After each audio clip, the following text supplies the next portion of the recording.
നമസ്കാരം. Morning news ആരംഭിക്കുന്നു. തീരദേശ മേഖലയിൽ ആവേശം നിറച്ച് മുഖ്യമന്ത്രി പിണറായി വിജയൻ തൃശൂർ വലപ്പാട് മത്സ്യത്തൊഴിലാളി സംഗമം ഉദ്ഘാടനം ചെയ്തു. മത്സ്യത്തൊഴിലാളികൾക്ക് എന്തു ചെയ്താലും അധികാരമാകില്ല എന്ന് കരുതുന്ന സർക്കാരാണ് LDF സർക്കാർ എന്ന് മുഖ്യമന്ത്രി പറഞ്ഞു. LDF സ്ഥാനാർത്ഥി രാജാജി മാത്യു തോമസിന്റെ തെരഞ്ഞെടുപ്പ് പ്രചരണാർത്ഥം സംഘടിപ്പിച്ച തീരദേശ സംഗമത്തിൽ മുഖ്യമന്ത്രി പിണറായി വിജയന് പുറമെ CPI സംസ്ഥാന സെക്രട്ടറി കാനം രാജേന്ദ്രനും പങ്കെടുത്തു.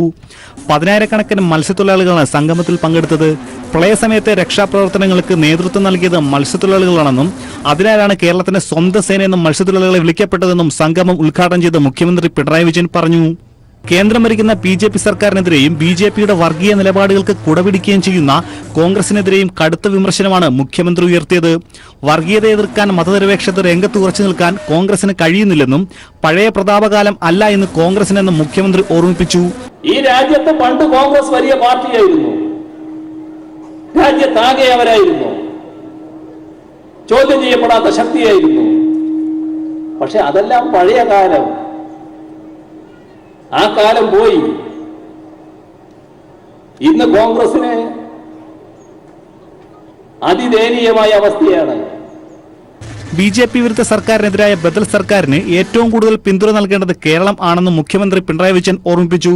തൃശൂർ ലോക്സഭാ മണ്ഡലം സ്ഥാനാർത്ഥി രാജാജി മാത്യു തോമസിനെ വോട്ടഭ്യർത്ഥിച്ചാണ് മുഖ്യമന്ത്രി പ്രസംഗം അവസാനിപ്പിച്ചത്. News bureau, Thrissur. പൊന്നാനിയിൽ ആവേശത്തിരയിളക്കി മുഖ്യമന്ത്രി പിണറായി വിജയൻ. LDF സ്വതന്ത്ര സ്ഥാനാർത്ഥി PV അൻവറിന് വോട്ടഭ്യർത്ഥിച്ചാണ് പിണറായി പൊന്നാനിയിൽ എത്തിയത്. കർമ്മമണ്ഡലം അമേഠിയെങ്കിൽ രാഹുൽ കേരളത്തിലേക്ക് വരുന്നത് എന്തുദ്ദേശത്തോടെയെന്ന് കോൺഗ്രസ് വ്യക്തമാക്കണമെന്ന് മുഖ്യമന്ത്രി പറഞ്ഞു. LDF പ്രവർത്തകർക്ക് തെരഞ്ഞെടുപ്പ് ആവേശം പകർന്നാണ് മുഖ്യമന്ത്രി പിണറായി വിജയൻ പൊന്നാനിയിലെത്തിയത്. Ponnani AV higher secondary school ഗ്രൗണ്ടിൽ മുഖ്യമന്ത്രിയെ കേൾക്കാൻ നൂറുകണക്കിന് പേരെത്തി. BJPയുമായി സമരസപ്പെടാൻ കോൺഗ്രസ് ഇപ്പോഴും ശ്രമിക്കുകയാണെന്ന് പിണറായി പറഞ്ഞു. കേരളത്തിലെ ചില സീറ്റുകളിൽ നേരത്തെ കച്ചവടം ഉറപ്പിച്ചു. കർമ്മമണ്ഡലം അമേഠിയെങ്കിൽ രാഹുൽ കേരളത്തിലേക്ക് വരുന്നത് എന്തുദ്ദേശത്തോടെയെന്ന് പിണറായി ചോദിച്ചു. പേരുമാറ്റത്തിൽ വലിയ കാര്യമില്ല. ബദൽ നയങ്ങളോടെ മതനിരപേക്ഷ സർക്കാർ കേന്ദ്രത്തിൽ അധികാരത്തിൽ വരികയാണ് വേണ്ടത്. ഇപ്പോ കോൺഗ്രസിന്റെ അഖിലേന്ത്യാ പ്രസിഡന്റ് തന്നെ കേരളത്തിൽ മത്സരിക്കാൻ വന്നിരിക്കുന്നു. എന്ത് സന്ദേശം ആ മത്സരം നൽകുന്നു? നിങ്ങൾ ആരോട് മത്സരിക്കുന്നു? ഇടതുപക്ഷത്തോട്. നിങ്ങൾക്ക് പരാജയപ്പെടുത്തേണ്ട ശക്തി ഏത്? ഇന്ത്യയിൽ BJPയോ ഇടതുപക്ഷമോ? നിങ്ങളെ കർമ്മത്തിലൂടെ നിങ്ങൾ തെളിയിക്കുന്നു ഇടതുപക്ഷത്തെയാണ് ഞങ്ങൾക്ക് പരാജയപ്പെടുത്തേണ്ടത്. അതല്ലേ വസ്തുത? കർമ്മമണ്ഡലം അമേഠിയാണെന്ന് പ്രഖ്യാപിച്ച രാഹുൽ ഗാന്ധി വയനാട്ടിൽ മത്സരിക്കാൻ വരുന്നത് എന്തുദ്ദേശത്തോടെ? അപ്പൊ കോൺഗ്രസിന്റെ നിലപാടുകളാണ് ഇതിലൊക്കെ വ്യക്തമാകുന്നത്. എല്ലാം ജനങ്ങൾക്ക് മനസ്സിലാകുന്നുണ്ട്. നമുക്കിവിടെ കൃത്യമായ ബദൽ നയമാണ് ആവശ്യം. ആ ബദൽ നയം നടപ്പാക്കിയാൽ എങ്ങനെ ഇരിക്കും? അതാണ് കേരളത്തിൽ ഇപ്പോൾ നടക്കുന്നത്. കേരളത്തിൽ ഇടതുപക്ഷ ജനാധിപത്യ മുന്നണി ഗവൺമെന്റ് ഈ ബദൽ നയമാണ് നടപ്പാക്കുന്നത്. പൊന്നാനിയിലെ സ്ഥാനാർത്ഥി PV അൻവർ വോട്ടഭ്യർത്ഥിച്ച് സംസാരിച്ചു. LDF convener A Vijayaraghavan, Paloli Muhammad Kutty, KE Ismail, P Nandakumar, EN Mohandas എന്നിവരും പങ്കെടുത്തു. പൊന്നാനിയിൽ നിന്നും AK ലതീഷ്. മധ്യപ്രദേശിലെ കർഷകരുടെ വായ്പ എഴുതിത്തള്ളുമെന്ന രാഹുൽ ഗാന്ധിയുടെ പ്രഖ്യാപനം വാഗ്ദാന ലംഘനം മാത്രമാണെന്ന് BJP. അധികാരത്തിൽ കയറി 10 ദിവസത്തിനകം കർഷകരുടെ കടം എഴുതിത്തള്ളുമെന്ന വാഗ്ദാനം കടലാസിൽ മാത്രം ഒതുങ്ങി നിൽക്കുകയാണെന്ന് മധ്യപ്രദേശ് മുൻ മുഖ്യമന്ത്രി ശിവരാജ് സിംഗ് ചൌഹാൻ പറഞ്ഞു. അധികാരത്തിൽ കയറി 10 ദിവസത്തിനകം കർഷകരുടെ കടമെഴുതിത്തള്ളുമെന്ന് പറഞ്ഞ കോൺഗ്രസ് അധ്യക്ഷൻ രാഹുൽ ഗാന്ധി ആത്മവിശ്വാസത്തോടെ കളവ് പറയുകയാണെന്നാണ് BJP ആരോപിക്കുന്നത്. മധ്യപ്രദേശും ഛത്തീസ്ഗഡും രാജസ്ഥാനും അടക്കമുള്ള നിയമസഭയിലേക്ക് നടന്ന സെമിഫൈനൽ പോരാട്ടത്തിൽ രാഹുൽ നടത്തിയ പ്രഖ്യാപനം രാഷ്ട്രീയ ആയുധമാക്കുകയാണ് BJP. 4 മാസങ്ങൾക്ക് മുമ്പ് രാഹുൽ ഗാന്ധി നടത്തിയ പ്രഖ്യാപനം വാഗ്ദാന ലംഘനം മാത്രമായി ഇപ്പോഴും കടലാസിൽ കുടുങ്ങിയിരിക്കുകയാണെന്നാണ് BJPയുടെ വാദം. തെരഞ്ഞെടുപ്പിന് മുമ്പ് കോൺഗ്രസ് നടത്തിയ പ്രഖ്യാപനം ഇങ്ങനെ: चुनाव कांग्रेस पार्टी जीतने जा रही है और चुनाव के बाद आप 10 दिन गिनना, 1 2 3 4 5 6 7 8 9 10, और मोदी जी का जवाब 10 दिन के अंदर कांग्रेस पार्टी मध्य प्रदेश के हर किसान का कर्जा माफ करके दे देगी. മധ്യപ്രദേശിലെ കോൺഗ്രസ് സർക്കാർ ജനങ്ങളെ കബളിപ്പിച്ചുവെന്നും കർഷകരെ നിരന്തരം വിഡ്ഢികളാക്കുകയാണ് കോൺഗ്രസ് ചെയ്യുന്നതെന്നും BJP ആരോപിച്ചു. कई किसान ऐसे जिन्होंने बैंकों की किस्त चुकाना बंद कर दी. अब 1 अप्रैल को वैसे भी अप्रैल फूल बनाने की परंपरा रही है, लेकिन किसानों को जैसा फूल बनाया गया है मध्य प्रदेश में, और केवल मध्य प्रदेश नहीं, राजस्थान में, छत्तीसगढ़ में, कर्नाटक में. പ്രധാനമന്ത്രിയുടെ കിസാൻ സമ്മാൻ നിധി എന്ന പദ്ധതി കോൺഗ്രസ് സർക്കാരിന്റെ പദ്ധതിയാണെന്ന് പറഞ്ഞ് കബളിപ്പിക്കുകയാണ് കോൺഗ്രസ് എന്നും മധ്യപ്രദേശ് മുൻ മുഖ്യമന്ത്രി ശിവരാജ് സിംഗ് ചൌഹാൻ ആരോപിച്ചു. കർഷകരെ പറ്റിച്ച കോൺഗ്രസിനെതിരെ പ്രതിഷേധ പരിപാടികൾ സംഘടിപ്പിക്കാനാണ് BJPയുടെ തീരുമാനമെന്ന് ചൌഹാൻ കൂട്ടിച്ചേർത്തു. 15 വർഷം തുടർച്ചയായി മധ്യപ്രദേശ് ഭരിച്ച BJPക്കാർ കർഷകർക്ക് വേണ്ടി ഒന്നും ചെയ്തിട്ടില്ല എന്നതിന്റെ തെളിവായിരുന്നു ഇത്തവണ നടന്ന തെരഞ്ഞെടുപ്പിന്റെ ഫലം. ആ BJPയാണ് കോൺഗ്രസ് സർക്കാരിനെതിരെ സമരം ചെയ്യാൻ പോകുന്നത്. News bureau, Delhi. രാഹുൽ ഗാന്ധിയെയും നരേന്ദ്രമോദിയെയും കടന്നാക്രമിച്ച് VS അച്യുതാനന്ദൻ. BJPയെ നേരിടാൻ കഴിയാതെ അമേഠിയിൽ നിന്ന് അഭയാർത്ഥിയെ പോലെ എത്തിയിരിക്കുകയാണ് രാഹുൽ ഗാന്ധിയെന്ന് VS പറഞ്ഞു. കോർപ്പറേറ്റ് മാഫിയയുടെയും വർഗീയ ഫാസിസ്റ്റുകളുടെയും ചൌക്കിദാറാണ് മോദിയെന്ന് VS. ആറ്റിങ്ങലിൽ LDF സംഘടിപ്പിച്ച തെരഞ്ഞെടുപ്പ് റാലി സംസാരിക്കുകയായിരുന്നു അദ്ദേഹം. ആലത്തൂരിലെ UDF സ്ഥാനാർത്ഥി രമ്യ ഹരിദാസിനെ താൻ അധിക്ഷേപിച്ച് പ്രസംഗിച്ചതായുള്ള വാർത്തകൾ അടിസ്ഥാനരഹിതമെന്ന് LDF convener A. Vijayaraghavan. Congress നേതാക്കൾ വോട്ടിനായി ലീഗ് നേതാക്കളെയും ലീഗ് നേതാക്കൾ SDBI നേതാക്കളെയും സമീപിക്കുന്നതിനെയാണ് താൻ വിമർശിച്ചത്. എന്നാൽ തന്റെ പ്രസംഗത്തിലെ ഏതാനും വാക്കുകൾ മാത്രം അടർത്തിയെടുത്ത് ചില മാധ്യമങ്ങൾ അനാവശ്യ വിവാദമുണ്ടാക്കുകയാണെന്നും വിജയരാഘവൻ പീപ്പിൾ ടിവിയോട് പ്രതികരിച്ചു. മുസ്ലിം ലീഗ് നേതാക്കന്മാരുടെ വസതികൾ സന്ദർശിച്ചാണ് നോമിനേഷൻ കൊടുത്തുകൊണ്ടിരിക്കുന്നത്, തെരഞ്ഞെടുപ്പിനെ നേരിട്ടുകൊണ്ടിരിക്കുന്നത്. എന്നാൽ മുസ്ലിം ലീഗ് നേതാക്കളാകട്ടെ SDPI നേതാക്കളെ കണ്ടുകൊണ്ടാണ് സ്വയം വിജയം നേടാൻ ശ്രമിക്കുന്നത്. അപ്പോൾ സ്വന്തം വിജയത്തിന് SDPIയുടെ സഹായം ആവശ്യമുള്ള മുസ്ലിം ലീഗ് നേതാക്കളെ കാണുക എന്ന് പറയുന്നതിനെയാണ് ഞാൻ വിമർശിച്ചത്.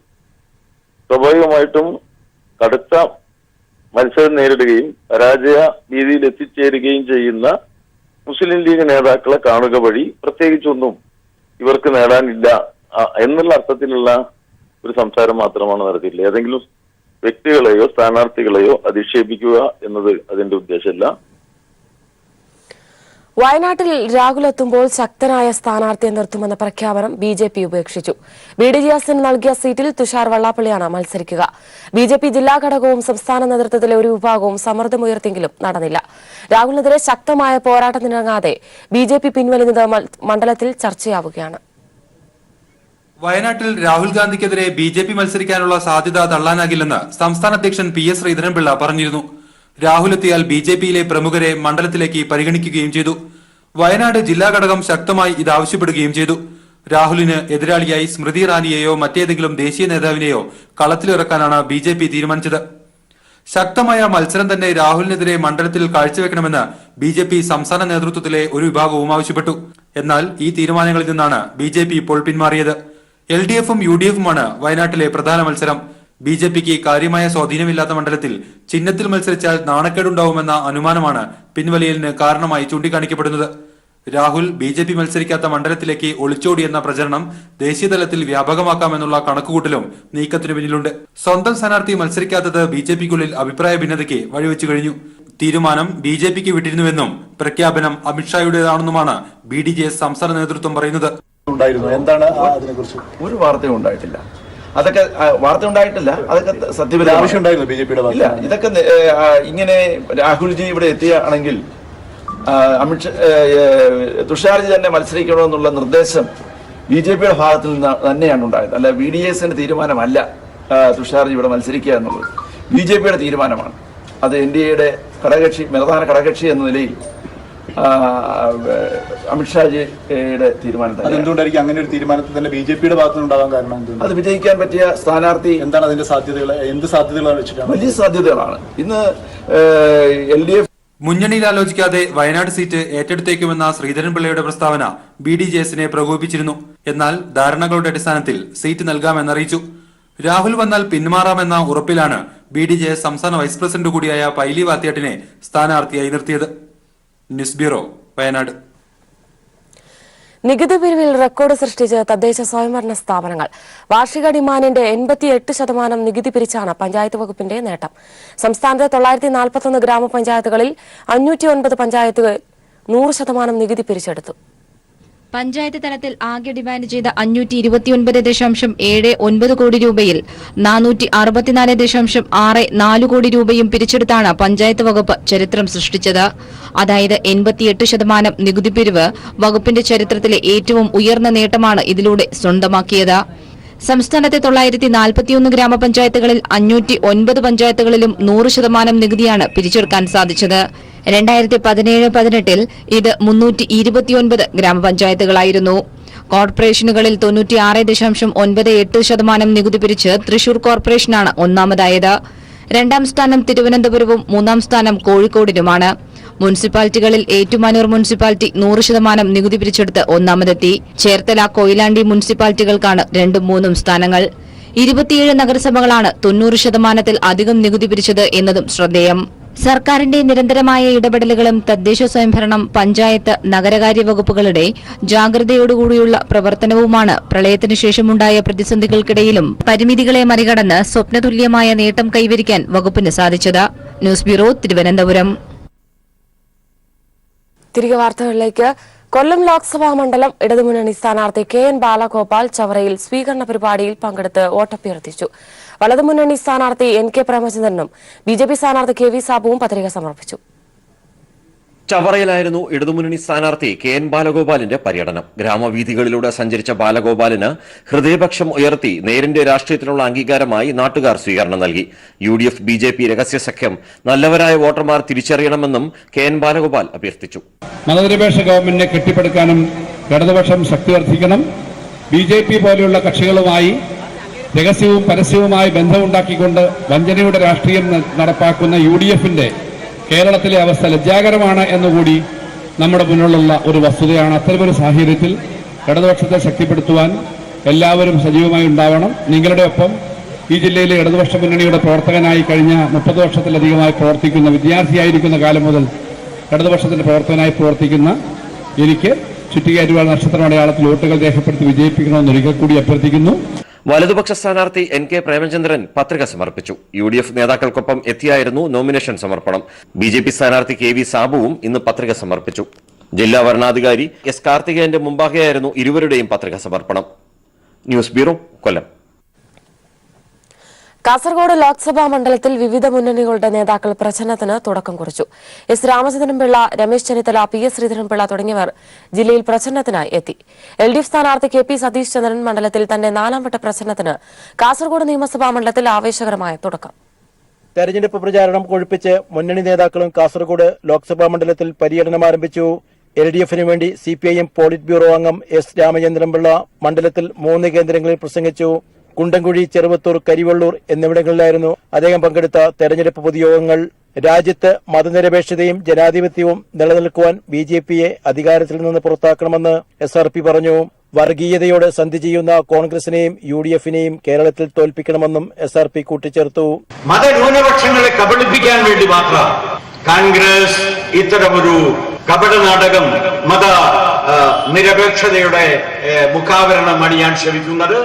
വിഷയങ്ങളിലെല്ലാം കോൺഗ്രസിന്റെ സമീപനം BJPയെ സഹായിക്കുന്ന സമീപനമാണ്.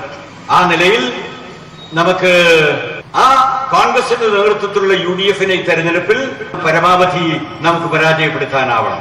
പടക്കളത്തിൽ നിന്നും പലായനം ചെയ്ത പടത്തലവന്റെ അവസ്ഥയിലാണ് രാഹുൽ ഗാന്ധിയെന്ന് കാസർഗോഡ് പ്രസ് ക്ലബിന്റെ മീറ്റ് ദ പ്രസ് പരിപാടിയിൽ SRP പറഞ്ഞു.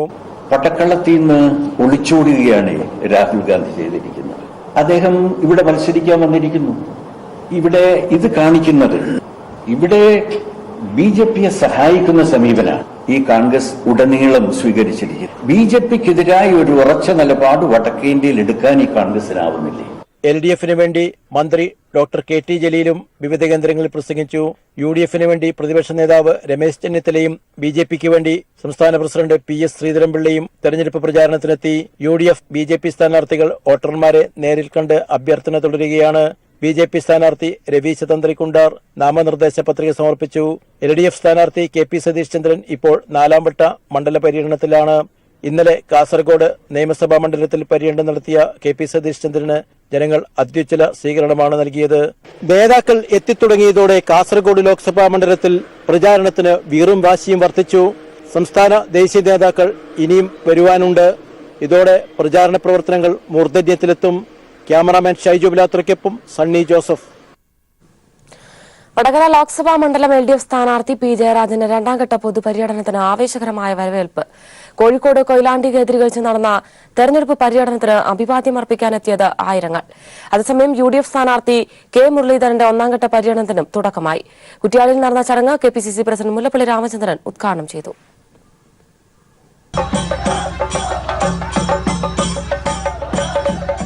കുറ്റ്യാടിയിലെ സ്വീകരണത്തിന് ശേഷം കൊയിലാണ്ടിയിലെത്തിയ LDF സ്ഥാനാർത്ഥി P. ജയരാജന് ആവേശോജ്വലമായ സ്വീകരണമാണ് വിവിധ കേന്ദ്രങ്ങളിൽ ലഭിച്ചത്. മുജുകുന്ന് ഓട് കമ്പനി, കൊയിലാണ്ടി ബീച്ച്, പെരുവട്ടൂർ, പൂക്കാട് തുടങ്ങിയ പ്രദേശങ്ങളിലെല്ലാം നിരവധി പേർ അഭിവാദ്യമർപ്പിക്കാൻ എത്തി. കനത്ത വെയിലിനെയും മറികടന്ന് സ്ത്രീകളും കുട്ടികളും സ്ഥാനാർത്ഥിയെ ഒരു നോക്ക് കാണാൻ എത്തിയിരുന്നു. കണ്ടു മണ്ഡലം ചെമ്പടധീരം, ഇന്ന് P. ജയരാജന താരം. ചുറ്റികരിവാളിലിഷ്ടം നമ്മൾക്ക് താങ്ങായി നിത്യം. വന്നു വടകരമുത്ത് വോട്ട് നൽകു വിജയമുറപ്പ്. സ്ഥാനാർത്ഥി പ്രഖ്യാപനത്തിലെ അനിശ്ചിതത്വത്തിനൊടുവിൽ തീരുമാനമായതോടെയാണ് UDF സ്ഥാനാർത്ഥിയുടെ തെരഞ്ഞെടുപ്പ് പ്രചാരണങ്ങൾക്ക് തുടക്കമാകുന്നത്. UDF സ്ഥാനാർത്ഥി K. മുരളീധരന്റെ 1ാം ഘട്ട പര്യടനം KPCC പ്രസിഡന്റ് മുല്ലപ്പള്ളി രാമചന്ദ്രൻ ഉദ്ഘാടനം ചെയ്തു. കുറ്റ്യാടി, കക്കട്ട്, തണ്ണീർപന്തൽ തുടങ്ങിയ പ്രദേശങ്ങൾ കേന്ദ്രീകരിച്ചുകൊണ്ടായിരുന്നു മുരളീധരന്റെ പര്യടനം. അതേസമയം വടകര നിയോജക മണ്ഡലം NDA സ്ഥാനാർത്ഥി അഡ്വക്കേറ്റ് VK സജീവിന്റെ നാമനിർദ്ദേശ പത്രിക സമർപ്പണം മാറ്റി. News bureau, Kozhikode.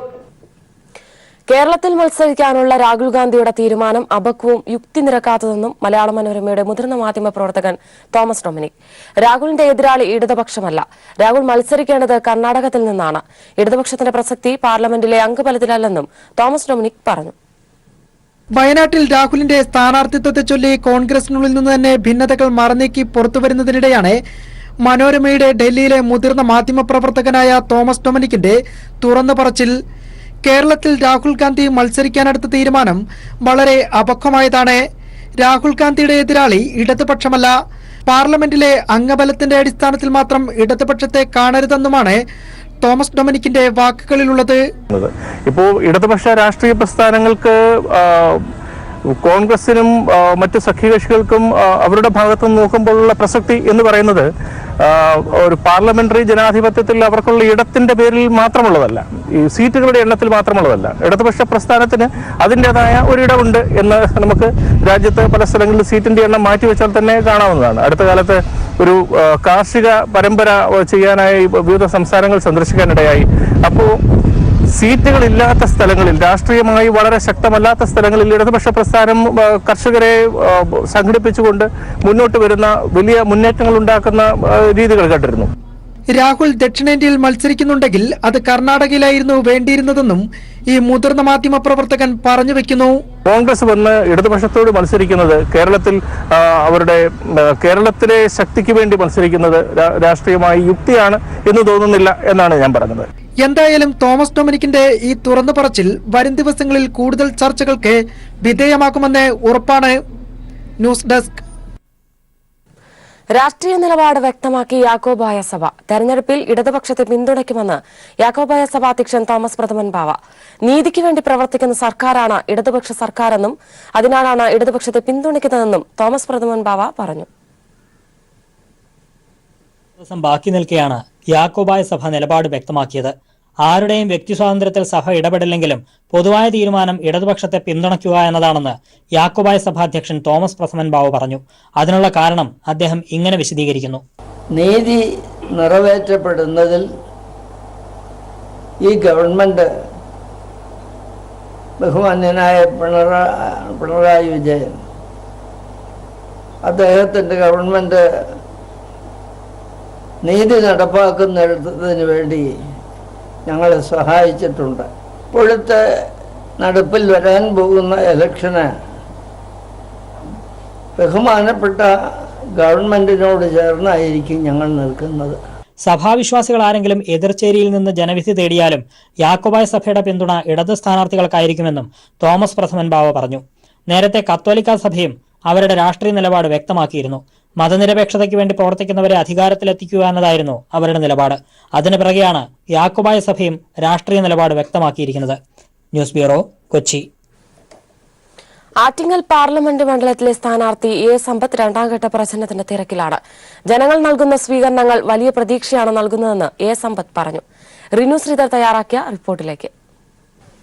ആറ്റിങ്ങലിന്റെ ഇടതുപക്ഷ സ്ഥാനാർത്ഥി ഡോക്ടർ എ സമ്പത്ത് ഇന്നത്തെ പര്യടനം കഴിഞ്ഞ ഉച്ചവിശ്രമത്തിന് ശേഷം ഇപ്പോൾ പീപ്പിൾ TV പ്രേക്ഷകരോടൊപ്പം ചേരുകയാണ്. സഖാവേ, രണ്ടാം ഘട്ട പ്രചരണം മധ്യഘട്ടത്തിലേക്ക് എത്തി നിൽക്കുന്നു. എങ്ങനെയാണ് ഇനി മുന്നോട്ടുള്ള പ്രവർത്തനങ്ങൾ, പ്രതീക്ഷകളൊക്കെ? അതെല്ലാം കൃത്യമായി ഇടതുപക്ഷ ജനാധിപത്യ മുന്നണിയുടെ തെരഞ്ഞെടുപ്പ് കമ്മിറ്റി അവരാലോചിച്ചതുമാതിരിയുള്ള പ്രവർത്തനങ്ങളുമായി മുന്നോട്ട് നമ്മൾ പോവുകയാണ്. ഇതെല്ലാം ഈ പ്രവർത്തനങ്ങളെല്ലാം ജനങ്ങൾ ഏറ്റെടുത്ത മാതിരിയുള്ള പ്രവർത്തനങ്ങളാണ്. പിന്നെ ഇപ്പോൾ ഞങ്ങളെ സംബന്ധിച്ച് വിശ്രമം എന്ന് പറയുന്ന ഒരു കാര്യമില്ല. ഈ രണ്ടാം ഘട്ട പ്രചരണത്തിലേക്ക് എത്തി നിൽക്കുമ്പോൾ ജനങ്ങളുടെ ഭാഗത്തു നിന്നുള്ള പ്രതികരണങ്ങൾ, ഇപ്പോൾ സ്വീകരണങ്ങൾ ഏറ്റുവാങ്ങിക്കൊണ്ട് സഞ്ചരിച്ചുകൊണ്ടിരിക്കുകയാണ്. ജനങ്ങളുടെ ഭാഗത്തു നിന്നുള്ള പ്രതികരണങ്ങൾ എങ്ങനെയൊക്കെയാണ്? ജനങ്ങൾ ഈ തെരഞ്ഞെടുപ്പിന് അവരെല്ലാവരും അണിനിരക്കേണ്ടുന്ന ഒരു പോരാട്ടമായിട്ടാണ് കാണുന്നത്. അത് ആബാലവൃദ്ധം ജനങ്ങളും അങ്ങനെ തന്നെയാണ്. ഇതെല്ലാം ഹൃദയത്തോട് മന്ത്രിക്കുന്നത് ഇടതുപക്ഷ ജനാധിപത്യ മുന്നണി വിജയിക്കണം എന്നുള്ളതാണ്. തെരഞ്ഞെടുപ്പ് പര്യടന വേളയിലെല്ലാം ജനങ്ങളിൽ നിന്ന് ലഭിക്കുന്നതായിട്ടുള്ള സന്ദേശം അത് നല്ല പ്രതികരണമാണ്. അതിന് ചിലപ്പോൾ ലോകത്തിൽ ഇന്നുവരെ ആരും കണ്ടുപിടിച്ചിട്ടില്ലാത്തൊരു ഭാഷയുണ്ട്. ആ ഭാഷ എന്ന് പറയുന്നത് മനസ്സിനോട് മന്ത്രിക്കുന്ന ഭാഷയാണ്. ഇവിടെ വാസ്തവത്തിൽ കേരളത്തിൽ അതാണ് സംഭവിക്കുന്നത്. അവസാനമായ ഒരു ചോദ്യം കൂടെ.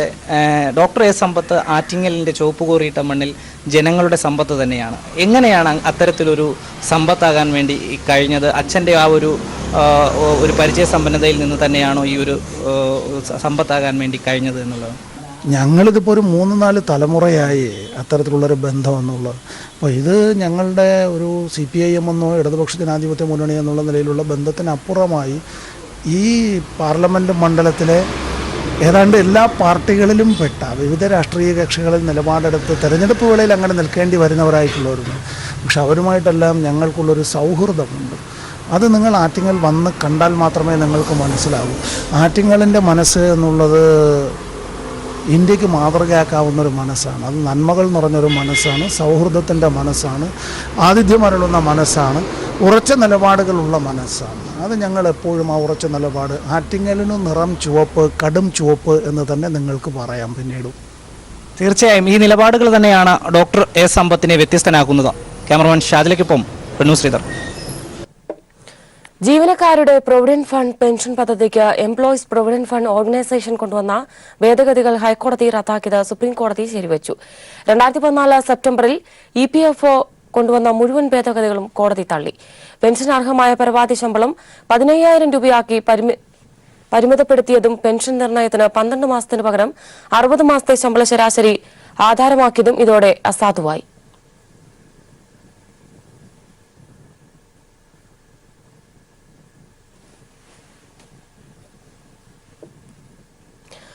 കോൺഗ്രസ് തെരഞ്ഞെടുപ്പ് പ്രകടന പത്രിക ഇന്ന് പുറത്തിറക്കും. ദില്ലിയിലെ AICC ആസ്ഥാനത്ത് വെച്ച് കോൺഗ്രസ് അധ്യക്ഷൻ രാഹുൽ ഗാന്ധി, മുൻ പ്രധാനമന്ത്രി മൻമോഹൻ സിംഗ്, സോണിയാഗാന്ധി തുടങ്ങിയ മുതിർന്ന നേതാക്കൾ ചേർന്നാണ് പ്രകടന പത്രിക പ്രകാശനം ചെയ്യുക. എല്ലാവർക്കും അടിസ്ഥാന വരുമാനം ഉറപ്പാക്കുന്ന ന്യായ് പദ്ധതി തന്നെയാകും പ്രകടന പത്രികയിലെ പ്രധാന വാഗ്ദാനം. നീതി ആയോഗ് ഒഴിവാക്കും. ആന്ധ്രാപ്രദേശ്, വടക്കുകിഴക്കൻ സംസ്ഥാനങ്ങൾക്ക് പ്രത്യേക പദവി, കാർഷിക കടാശ്വാസം തുടങ്ങിയ വാഗ്ദാനങ്ങളും പ്രകടന പത്രികയിൽ ഉണ്ടാകും. മുതിർന്ന നേതാവ് P. ചിദംബരം അധ്യക്ഷനായ സമിതിയാണ് പ്രകടന പത്രികയ്ക്ക് രൂപം നൽകിയത്. കഴിഞ്ഞ മാസം ചേർന്ന പ്രവർത്തക സമിതി യോഗത്തിന്റെ നിർദ്ദേശങ്ങൾ കൂടി പരിഗണിച്ചുകൊണ്ടാണ് പത്രികയ്ക്ക് അന്തിമ രൂപം നൽകിയത്. സാമ്പത്തിക പ്രതിസന്ധി നേരിടുന്ന KSRTCയിൽ ഒഴിവുള്ള തസ്തികകളിൽ നിയമനം നടത്താതെ ഒഴിച്ചിടാൻ മാനേജ്മെന്റിന് അവകാശമുണ്ടെന്ന് സുപ്രീംകോടതി. KSRTCയിലെ കൊല്ലപ്പണിക്കാരുടെ നിയമനവും ആയി ബന്ധപ്പെട്ട കേസിലാണ് സുപ്രീംകോടതിയുടെ വിധി. സാമ്പത്തികവും പ്രതിസന്ധിയും കൃത്യതയില്ലാത്ത തൊഴിലാളി ബസ് അനുപാതവും നിയമനം നടത്താതിരിക്കാൻ മതിയായ കാരണമെന്നും സുപ്രീംകോടതി നിരീക്ഷിച്ചു. തസ്തിക ഒഴിഞ്ഞുകിടക്കുന്നു എന്നതാണ് നിയമനത്തിനുള്ള അവകാശമല്ലെന്നും കോടതി വ്യക്തമാക്കി. ജസ്റ്റിസുമാരായ അരുൺ മിശ്ര, നവീൻ സിൻഹ എന്നിവർ അടങ്ങിയ ബെഞ്ചിന്റേതാണ് വിധി.